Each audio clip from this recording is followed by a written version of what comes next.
Markus pasal 12. Perumpamaan tentang penggarap-penggarap kebun anggur. Lalu Yesus mulai berbicara kepada mereka dalam perumpamaan. Adalah seorang pembuka kebun anggur dan menanam pagar sekelilingnya. Ia menggali lubang tempat memeras anggur dan mendirikan menara jaga. Kemudian ia menyewakan kebun itu kepada penggarap-penggarap lalu berangkat ke negeri lain. Dan ketika sesudah tiba musimnya, ia menyuruh seorang hamba kepada penggarap-penggarap itu untuk menerima sebagian dari hasil kebun itu dari mereka. Tetapi mereka menangkap hamba itu dan memukulnya, lalu menyuruhnya pergi dengan tangan hampa. Kemudian ia menyuruh pula seorang hamba lain kepada mereka. Orang ini mereka pukuli sampai luka kepalanya dan sangat mereka permalukan. Lalu ia menyuruh seorang hamba lain lagi, dan orang ini mereka bunuh, dan banyak lagi yang lain. Ada yang mereka pukuli, dan ada yang mereka bunuh. Sekarang tinggal hanya satu orang anaknya yang kekasih. Akhirnya ia menyuruh dia kepada mereka, katanya, "Anakku akan mereka segani." Tetapi penggarap-penggarap itu berkata seorang kepada yang lain, "Ia adalah ahli waris. Mari kita bunuh dia, maka warisan ini menjadi milik kita." Mereka menangkapnya dan membunuhnya, lalu melemparkannya keluar kebun anggur itu. Sekarang apa yang akan dilakukan oleh tuan kebun anggur itu?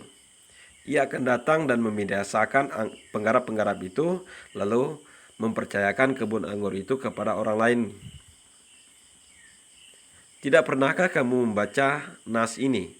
Batu yang dibuang oleh tukang-tukang bangunan telah menjadi batu penjuru. Hal itu terjadi dari pihak Tuhan, suatu perbuatan ajaib di mata kita.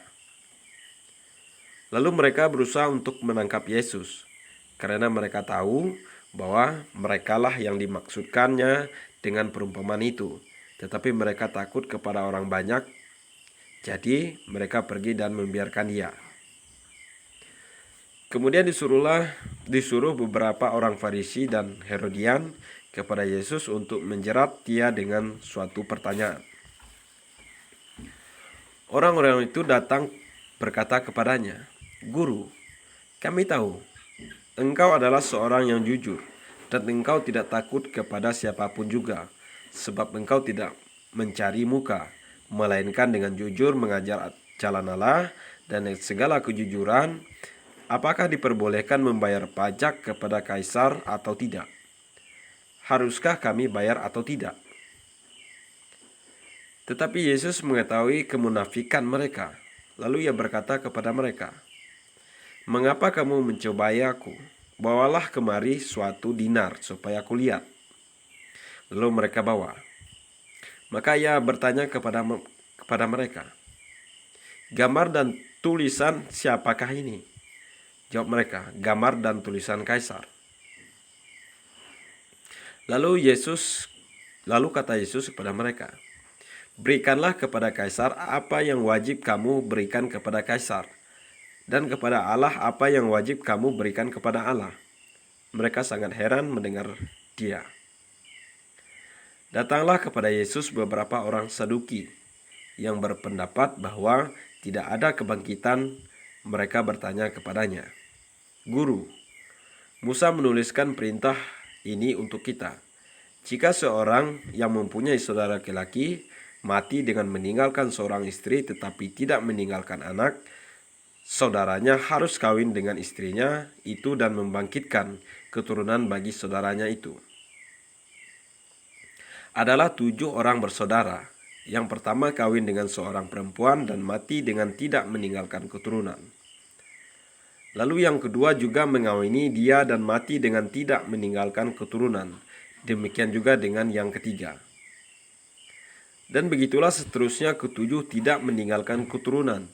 Dan akhirnya sesudah mereka semua, perempuan itu pun mati. Pada hari kebangkitan, Bila mana mereka bangkit, siapakah yang menjadi suami perempuan itu? Sebab ketujuhnya telah beristrikan dia. Jawab Yesus kepada mereka, "Kamu sesat, justru karena kamu tidak mengerti kitab suci maupun kuasa Allah.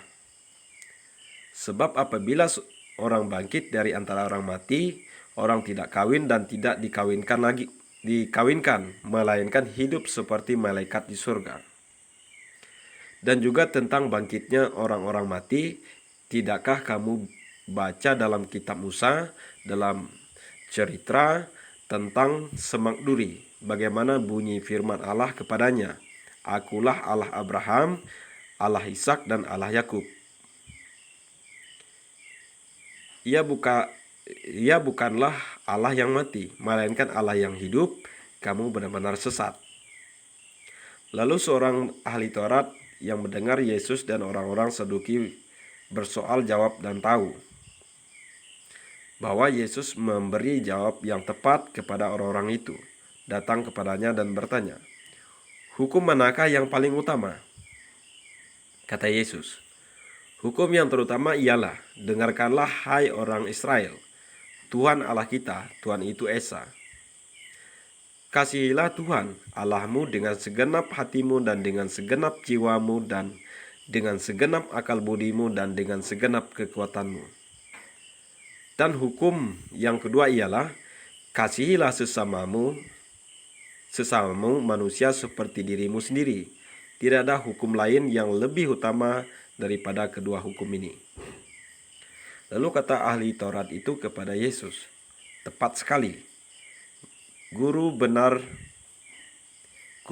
katamu itu, bahwa Dia Esa dan bahwa tidak ada yang lain kecuali Dia. Memang mengasihi Dia dengan segenap hati dan dengan segenap pengertian dan dengan segenap kekuatan, dan juga mengasihi sesama manusia seperti dirinya sendiri ialah jauh lebih utama daripada semua korban bakaran dan korban sembelihan." Yesus melihat bagaimana bijaksananya jawab orang itu, dan ia berkata kepadanya, "Engkau tidak jauh dari kerajaan Allah." Dan seorang pun tidak berani lagi menanyakan sesuatu kepada Yesus. Pada suatu kali ketika Yesus mengajar di bait Allah, ia berkata, "Bagaimana ahli-ahli Taurat dapat mengatakan bahwa Mesias adalah anak Daud? Daud sendiri oleh pimpinan Roh Kudus berkata, 'Tuhan telah berfirman kepada Tuanku, duduklah di sebelah kananku sampai musuh-musuhmu kutaruh di bawah kakimu.'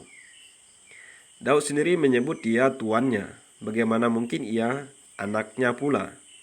Orang banyak yang besar jumlahnya mendengar Dia dengan penuh minat."